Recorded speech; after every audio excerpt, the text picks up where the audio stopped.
This is Rob Tebbutt for Boxing Social in association with Betfred. Delighted, as always, to be joined by Shane McGuigan. We're down at the lovely University of Kent, although we're not in the ring, so we'll just have to imagine the nice University of Kent backdrop for today. How are you, Shane? Yeah, good, thanks, mate. Thank you for coming down. Nice to see you. Bit of boxing at the weekend, wasn't it? There certainly was a bit of boxing at the weekend, and always nice to see you too. Let's start there before we move on and talk about other bits and pieces. Derek Chisora versus Joseph-Parker. Let's start there, start with the big boys and move our way down. A lot of controversy surrounding Chisora-Parker, particularly the result. Bit of a back and forth throughout the fight. What did you make of it? Well, I thought Chisora put up a good effort, put him under a lot of pressure, dropped him obviously early. But just was doing too much of the same stuff and started to go to sleep a little bit in the mid-rounds, gave away too many rounds, and I had it 7-5 Parker with a knockdown against himself, so it would have been 114, 113. So, I thought the right man won, but you couldn't have argued either way, really. I mean, there was a couple of mid-rounds that you thought Parker was jabbing, but she's always put him under pressure. It's just what you sort of prefer, and credit to Derek once again. He's put himself in a top level fight in the heavyweight division. Come up short just slightly, but showing that he's still thereabouts, and he's still able to mix it. So, he I don't think he'll ever beat these guys that are the sort of top 5 heavyweights, but he'll always give them a really, really hard fight. Mention kind of those top 5 heavyweights, or let's say the elite of the division. Do you think Joseph-Parker belongs in that after what we saw on Saturday? Do you think he's still a work in process or below those top guys at heavyweight? I think now he's probably below them, to be honest. I don't think he is in the top 5, no. I mean, but then again, you saw Andy Ruiz didn't put up a very good performance, so it could have been an off night, but you've seen with Junior Farr, had a bit of an off night. He has had quite a few. Whether he's lacking motivation, his first time fighting with Andy Lee in the corner as well. Andy Lee's, he's a former fighter and he knows the game inside out. But you need to have a long time coaching and to really be able to learn how to implement your sort of skill set in with these guys, and also he needs a long time with that actual athlete. So. He's a developing coach, and the two of them could do something good in the future. But I think right now it was all put together so quickly, and you wouldn't be expecting him to come out and have much more sort of strings to his bow, as it were, in such a, I think it was only 8 weeks or whatever. But it was the same Joseph-Parker that we saw against Junior Farr, in my opinion. A lot of talk afterwards was about a rematch. I think Derek kind of sold it on air in his post-fight press conference, post-fight interview rather. Interested in seeing a rematch? I think it's a good fight. Definitely, I don't think it's a headline. I just don't think there was enough drama for there to be for it to be a sort of headline on a box office. I think Derek saying the undercard of AJ versus Fury, that would be a good one, because it'd be a great buffer fight of sort of. It's interesting enough, but it's not going to get everyone's attention for the rematch. I mean, it would look like, watching those last 5 or 6 rounds, Parker was overwhelmed early on, started to feel comfortable, get accustomed to his power, get accustomed to his presence. He's going to beat him more convincing in the return. So most people that know boxing will kind of understand that, and they won't be paying full whack to basically see that again. Just my opinion. Flicking through the rest of the card, Katie Taylor versus Tasha Jonas. A lot was made of that fight going into it, and it definitely delivered. Another really good fight, not only for women's boxing, but boxing in general. Really good fight. I thought it was an amazing fight. I thought Tasha Jonas put up a great fight. Started a bit too slow, and Katie Taylor, with her experience and also her, it was nip and tuck going into that last round, and that just shows you why Katie Taylor is the unified, undisputed sort of female champ, because she bites down on the gum shield, and she won that last round convincingly. She's been in one too many wars, in my opinion, of late. I think she needs to get back to her boxing a little bit, but she's getting well matched, and she's always going to be in these competitive fights, because there's so many good fighters in and around the lightweight, super feather, lightweight, like welterweight division for females. So she won't have an easy night, especially now that she is such a big star. But once again, prove that she's the number one. A lot of talk after the fight, and indeed a lot of talk after a lot of these female fights, is about the rounds, 2-minute rounds, 10-2s as opposed to 12-3s. You've coached Chantel Cameron, obviously now world champion, boxed at a high level. Where do you stand on that? How does it change the role of a trainer, 10-2s? I'm guessing that it makes it a little bit harder for you. Definitely. The energy system's different. I personally think they should move to 3-minute rounds. It's like they're just starting to get into their stride. And how many fights? I mean, there's 20 minutes of boxing with 9 minutes rest. That's a lot of rest for that amount of time boxing. Now, how many fights in the that are nip and tuck around 6 to 8 rounds, and then somebody pulls off, pulls away down the stretch? Even if they did 8 threes, that's only 7 minutes of rest with 24 minutes of boxing. So it is different. There won't be as. I mean, as Carl Froch said, he made a good point. You're actually able to sort of settle down, get behind the jab and stuff like that. So you're able to sort of control the pace a little bit better. But it still would be different. I think it would benefit the boxers to have a little bit more time, because they'll be able to.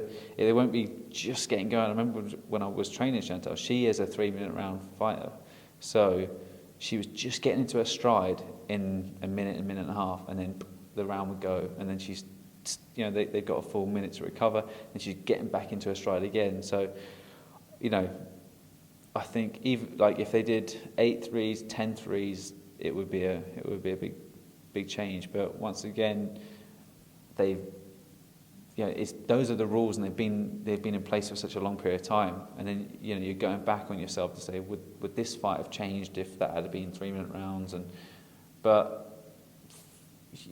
like when my dad was boxing, it was 15 threes, and they did change it from them, since then. So I think, I just think go with the times, make them 3-minute rounds, and even if it's 8 threes, see how they go, and then maybe even push it to 10. The likes of Katie Taylor and all of the fighters will say, oh, well, we want 12 threes,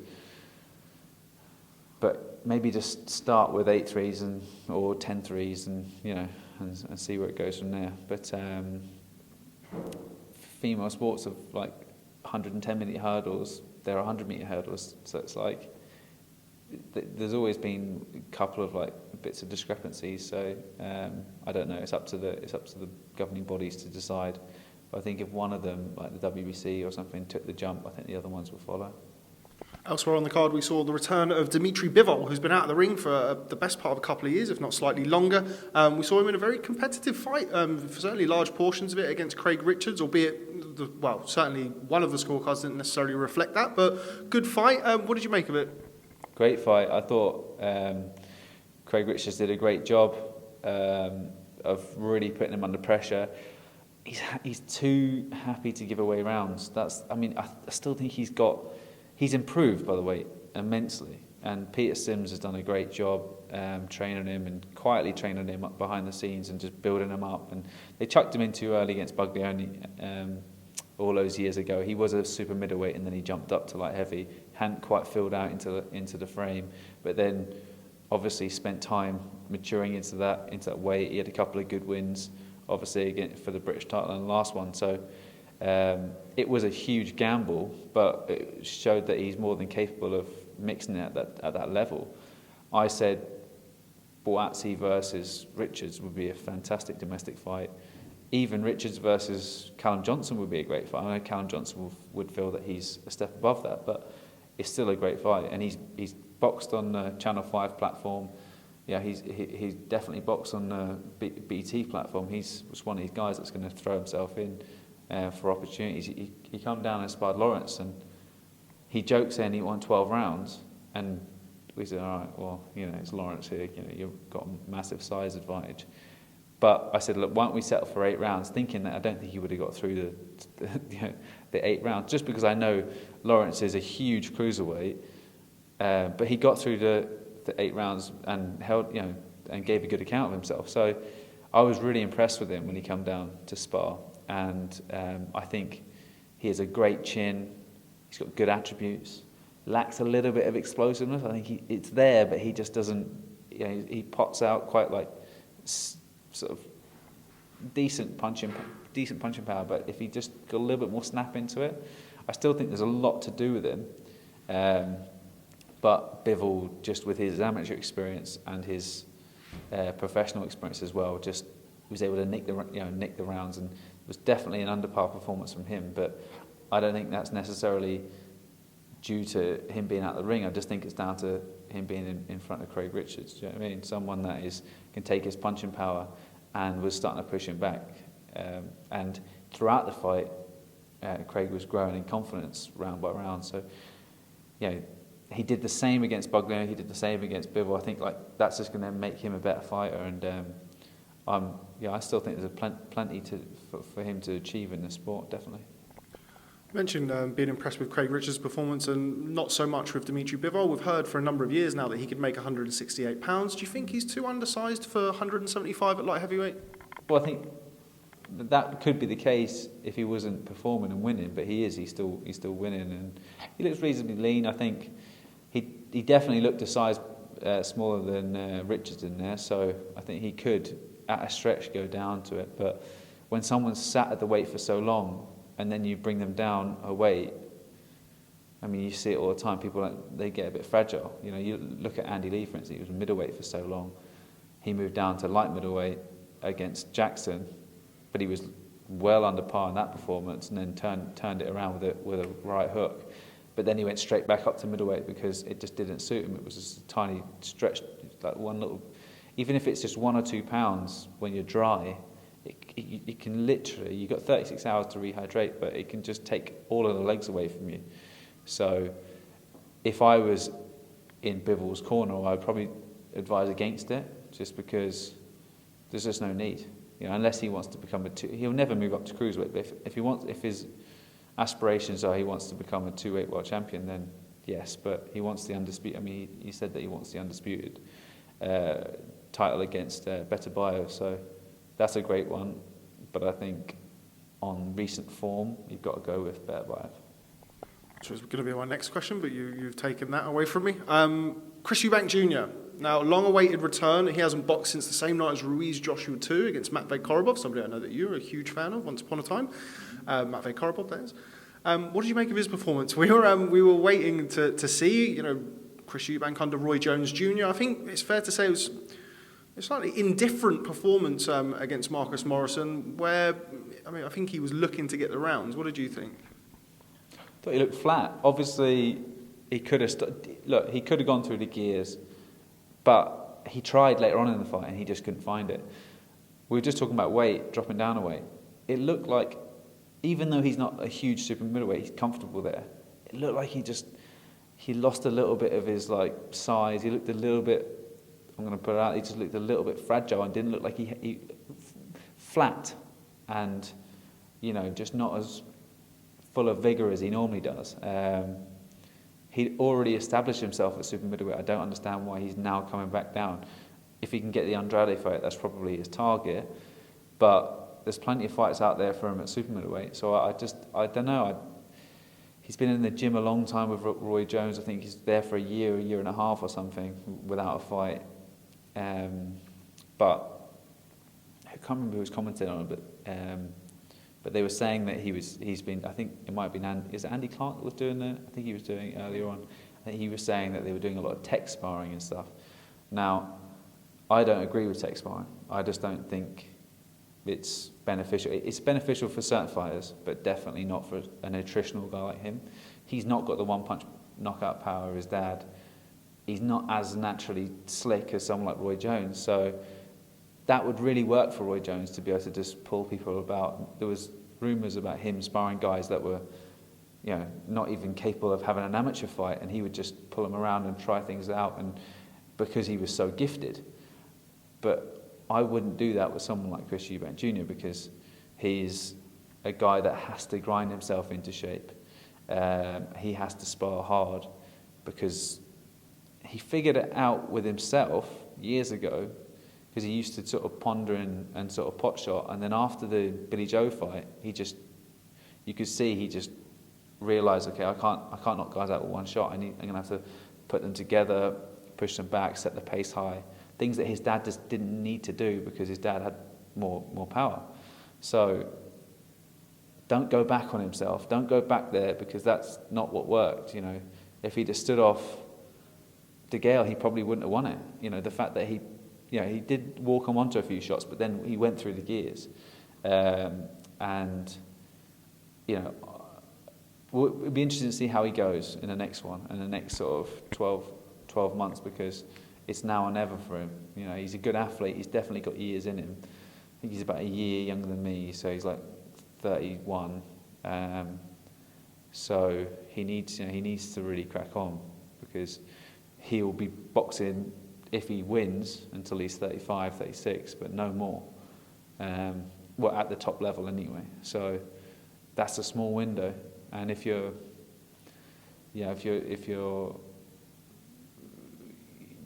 just make sure you need to capitalise and maximise and get the right fights. And I'm not sure about the Andrade fight for him. If I was him, I would go more to target somebody at super middleweight.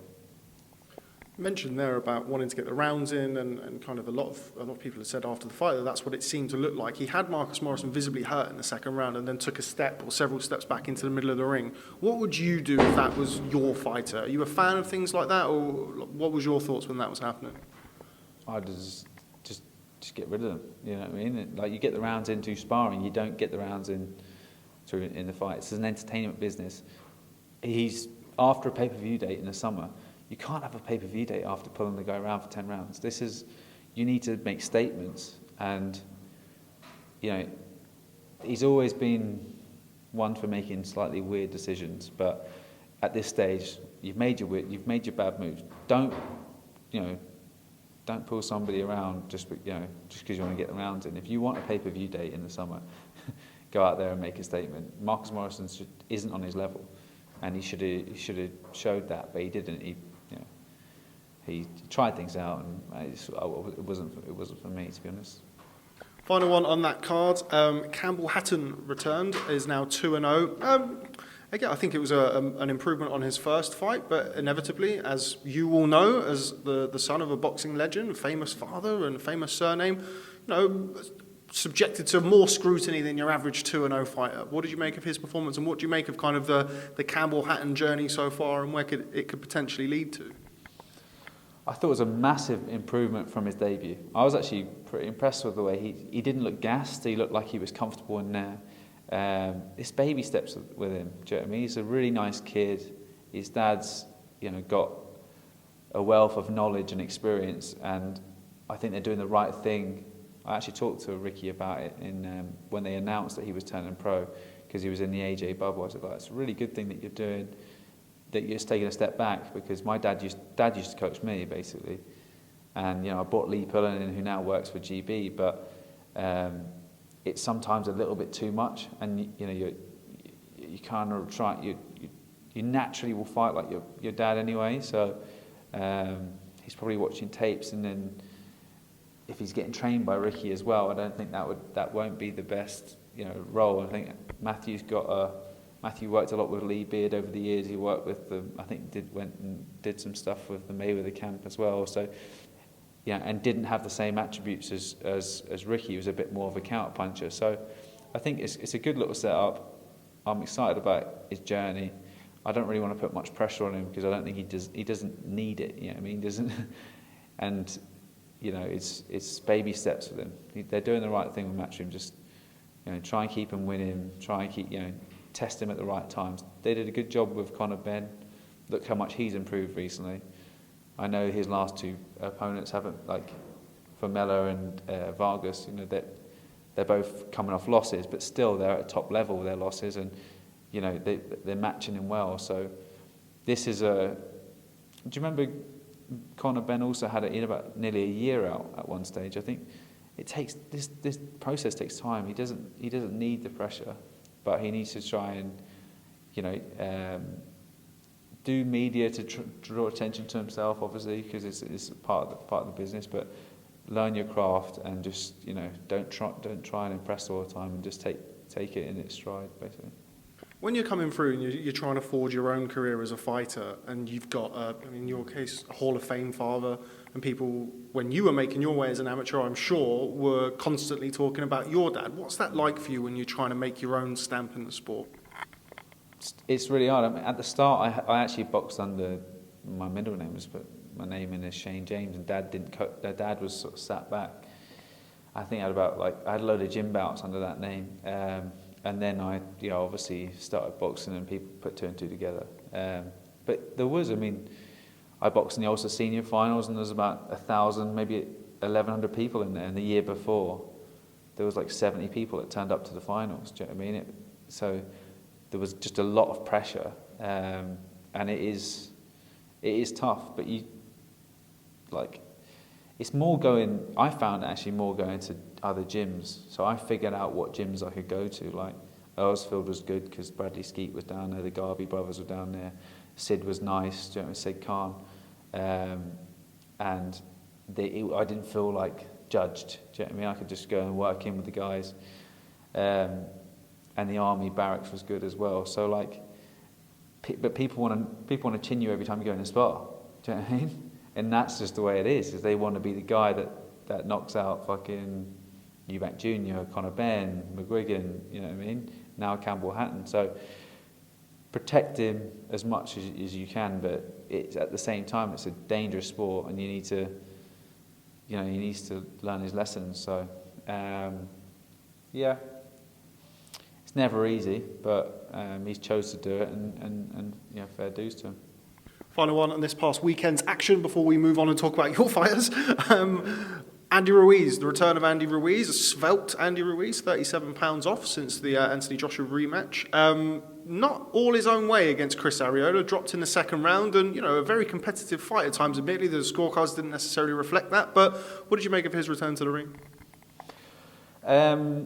I've only watched highlights, as you know, but no, I think it was a little bit flat. I think someone like Arreola is the sort of guy that's tough, and you're going to knock him out with an accumulation of punches, and he's a big lump. He looked like he trained really hard for it as well.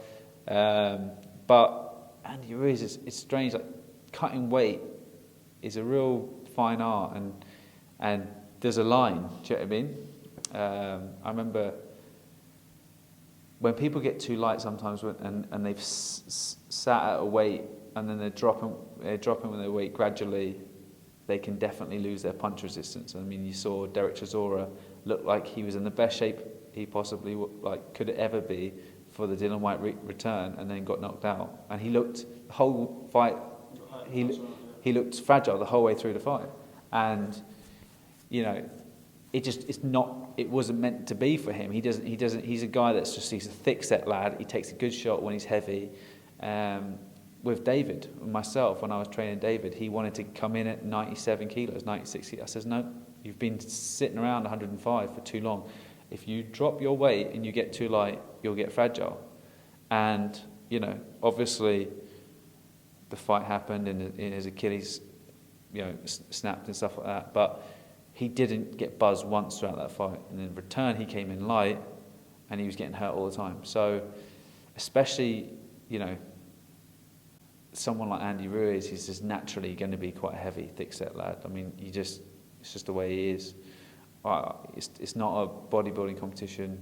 Come in heavy. There's no weight category for a reason. So, I think he'll figure out what weight suits him best. But he definitely looked flat and not his usual self. What would you like to see next for him? A lot of people talking about a potential Deontay Wilder fight. Obviously, we're still waiting to see what happens with AJ Fury and the potential knock-on effect for that. But would you like to see that fight? I think Wilder will knock him out. I'd like to see something like a Dylan White fight for him, because I think Dylan White's got a great chance. And the two of them are going to be sitting there twiddling their thumbs because what's going on at the top level. Wilder wants Fury, Fury wants AJ wants Fury. Do you know what I mean? So, it's all up in the air, and that's a great filler fight. Do you know what I mean? And also, You got the next crop coming through is the Hugovic, F.A.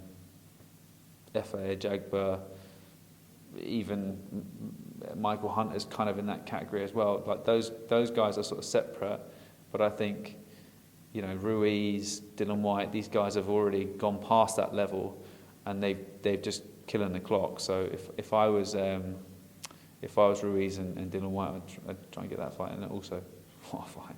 They both stand there and have it out. Andy Ruiz, Joseph Parker too. It could be another one that's in play. Yeah, maybe. Yeah, but I just I think Ruiz was unlucky not to get that, and that could have gone either way as well, and he was away from home. So him being the former world champion, well, both of them being a former world champion, I just think Dylan White, he's kind of getting left in there's not a lot of fights out there for him, but he's a big name, he's a pay-per-view star, and I think either of those guys would be either Parker or Ruiz would be a great fight for Dylan White.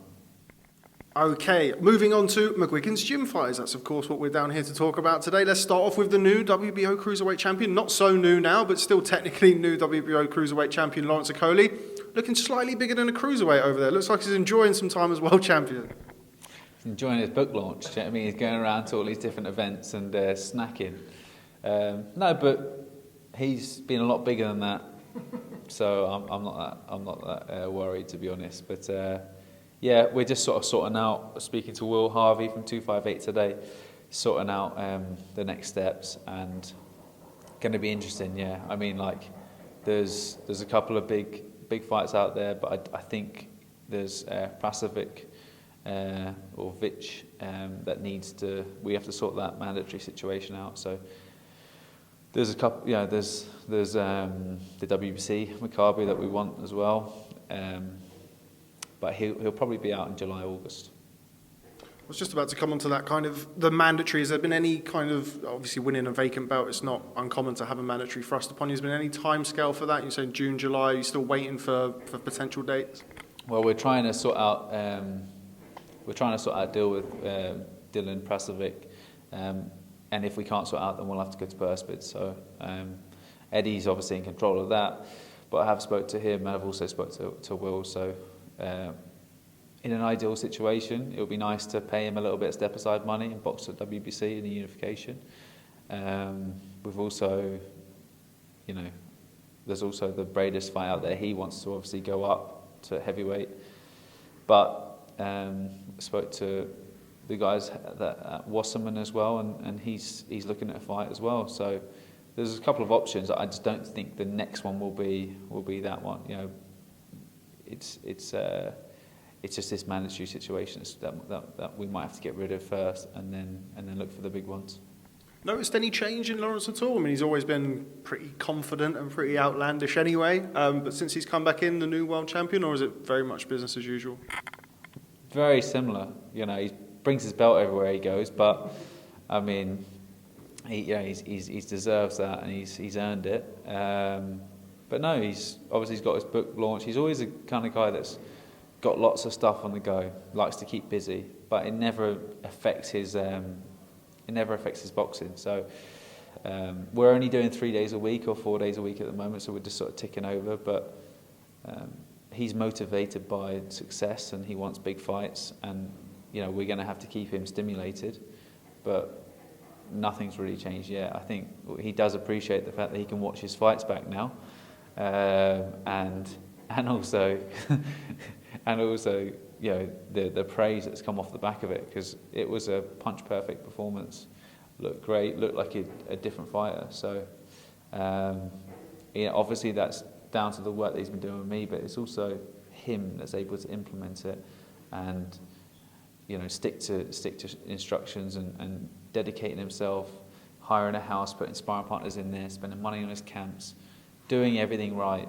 And he's really raised the bar. Even someone like Fowler said, like he's really raised the bar and what it takes to become a world champion, because you need to invest in yourself. You need to go and invest in sparring, get good quality sparring, and with that, when you're normally taking them in from abroad, 2-3 sparring partners, it does cost quite a bit of money, and then you have to higher places for him to stay and stuff like that. So, you know, he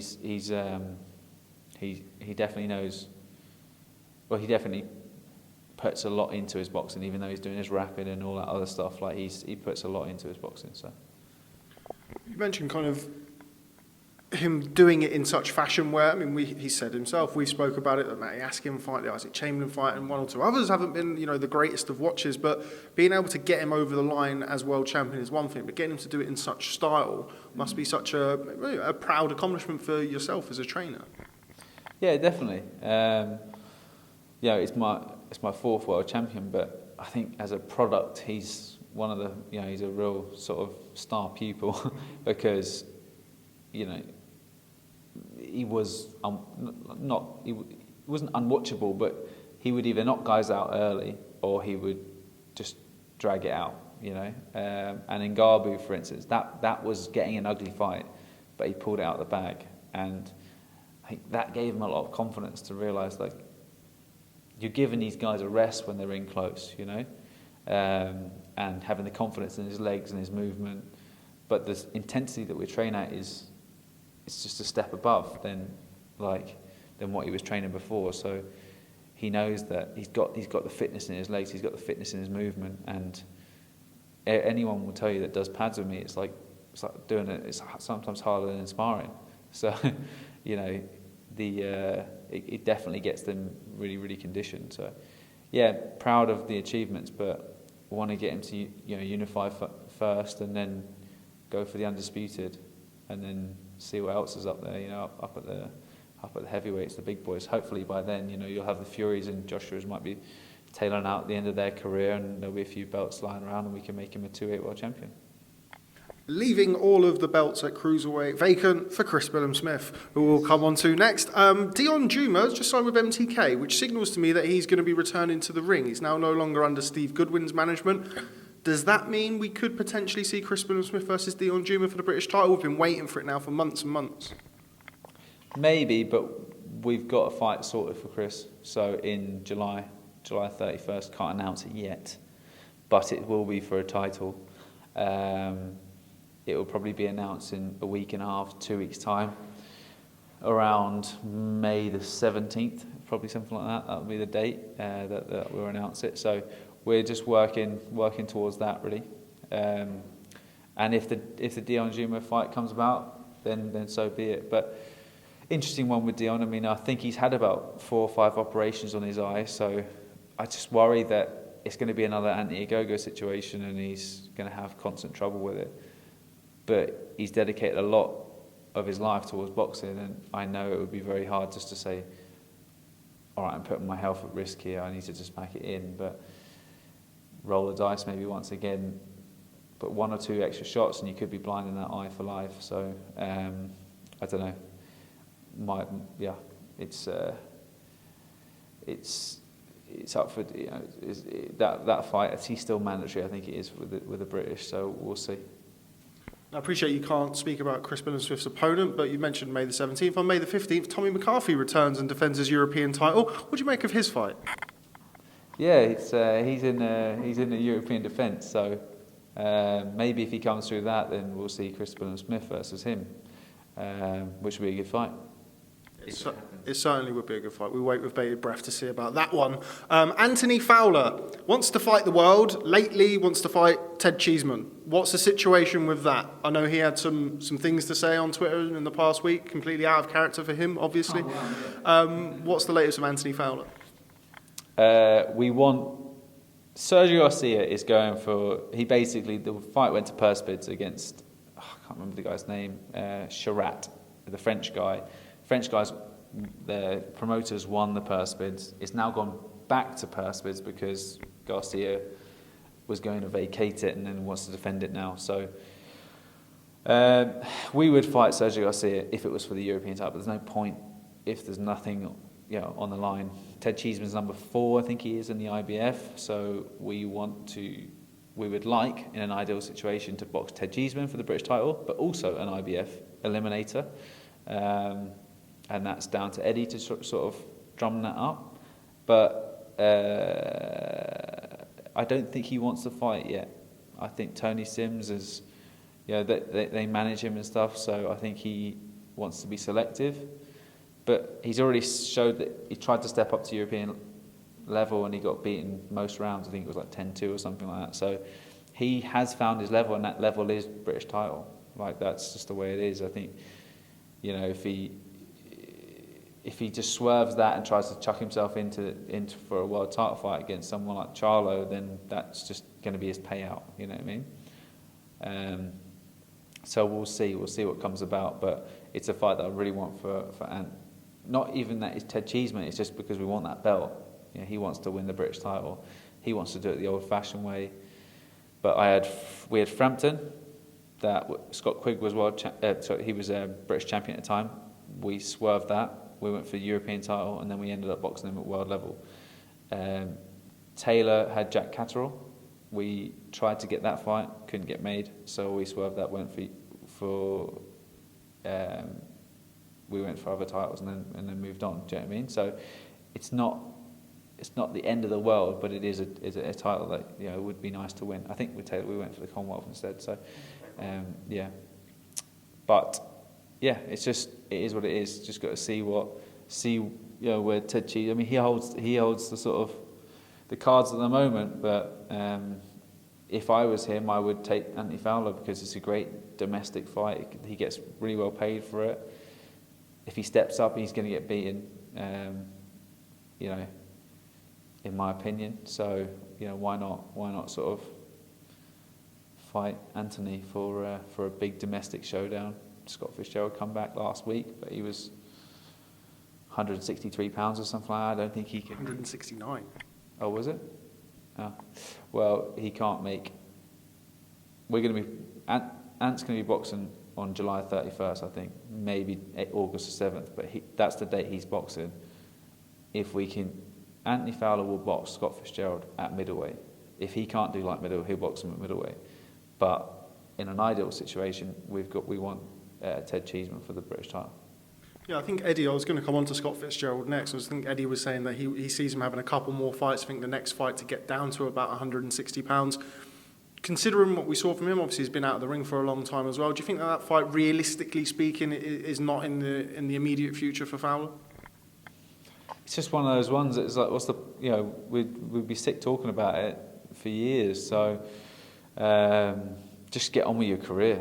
Like Anthony, just get on with your career. Don't even worry about that guy. If he raises his head again and he actually proves to not just us, but the British public and also to Eddie Hearn that he's worthy of sort of competing at championship level again, then so be it. But he's not been disciplined, and he's let himself go off the rails a good few times, and as Eddie said, you can't fuck it up now, but he might, and if that's the case, then we're not going to waste 3-6 months, another year waiting on that fight. Ant's 30 years of age, he needs to crack on. And last but not least, from McGuigan's gym, Luke Campbell. Haven't seen Luke for a while. I haven't seen him since before he went out to box Ryan Garcia. What's the situation with Luke? Any update on him? Just speaking to him at the moment, just seeing, just chatting normal stuff about how he's getting on with his, he's got a baby boy Levi and stuff like that, and he's doing this mental health app. He's launched his gym. So there's lots of things that's going on outside. I think he'll have an announcement pretty soon, but we'll keep that quiet and see. He'll be the person that makes announcements and stuff, and that's that. You might see him in the gym again soon, but you might not. Never know. Very, very that's a politician's response there. I have to ask: does that mean that there's a potential for him not to return to the ring? Is that a possibility? I think he wants to return. I think he wants to return at 140. So yeah, he's. But there's. It's just at the moment. I don't think. I think he wants to have a rest. We spent a long time in the gym waiting for that bloody fight. I mean, it was like Lomachenko was August, and then so it was like 17 months or something. We were in the gym, like similar to what we're doing at the moment. 3 days on, maybe 4 days in, and then we were training for that Fortuna fight. It fell through. Then we started cracking on again. Then it was going to be then it was going to be, what was the date, November or something, and then December the 5th, and he got COVID, then we had to pull it again, and it was like a long time, and in that whole process, he had Lindsay had Levi, so it's just it was like a long. I think he just wants to just take a little bit of time away from boxing, and that's why with these interviews we just keep it as vague as possible, because he never knows what he wants to do. He said to me, I want to go in at 140, but we'll just let you go through all of these mixed emotions, and he's made a hell of a lot of money from boxing. And he's done really, really well. He hasn't achieved what he wanted to achieve. So if that's sitting there niggling at him for years and years and years, and then you need to go and address that. But time tells with those decisions. Do you know what I mean? You can. Some days you can wake up and think, I really want to win that world title. But then other days you can sit there and think, do you know what? I'm one of the 1% of professional boxers that's made a hell of a lot of money and haven't taken too many punches. Got an Olympic gold medal, boxed for a world title, you know what I mean? Like, been on pay-per-view, it's just, he's done what people set out to do. He hasn't got the nod, but he's always given a really good account of himself. So it's just down to what he feels, what he wants to do. So, and I'm not going to be the person that's putting pressure on his decisions. It's down to what he wants to do. Okay, while we're still on Luke Campbell, I think he is about 11 stone 8 at the moment, or 11.10. So he needs to get his weight down a little bit, if that's the case. Yeah, he could box up at super welter or something like that. There we go. While we're on the subject of Luke Campbell, somebody who I know that you spent some time with, of course, Ryan Garcia, now pulled out of his fight with Javier Fortuna, citing anxiety and health issues. You spent a fair bit of time around him, particularly after the fight out in Texas. Yeah, not good when you see something like that. Just your thoughts on it. Yeah, I feel for the lad, because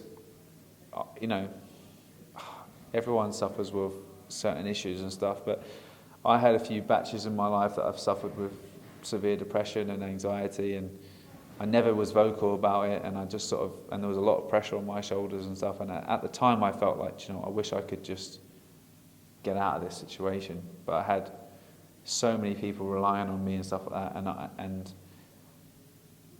if I was the boxer, I would have just said, I need time to do it.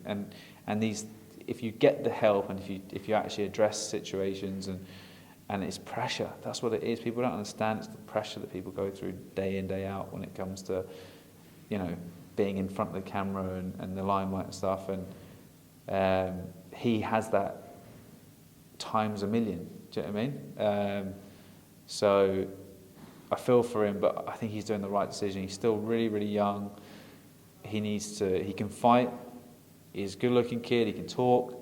He's got everything there for him. But if his head's not right, he'll be a constant problem for the demon for himself for the rest of his life, and he'll always feel like he's not, giving a good account of himself. And boxing, you need to be able to be in the right mental space, physical space, to be able to go out there and put on impressive performances and stuff, because that's what people remember, and that tape, those videos, whatever, will always be up there. Your fights will always be on YouTube, and if you're not right, and if you had a flat performance and get beaten or knocked out, or potentially you just don't want to be there and you quit and you make a rash, like Galotto just randomly quit. He wasn't mentally well to be in that ring.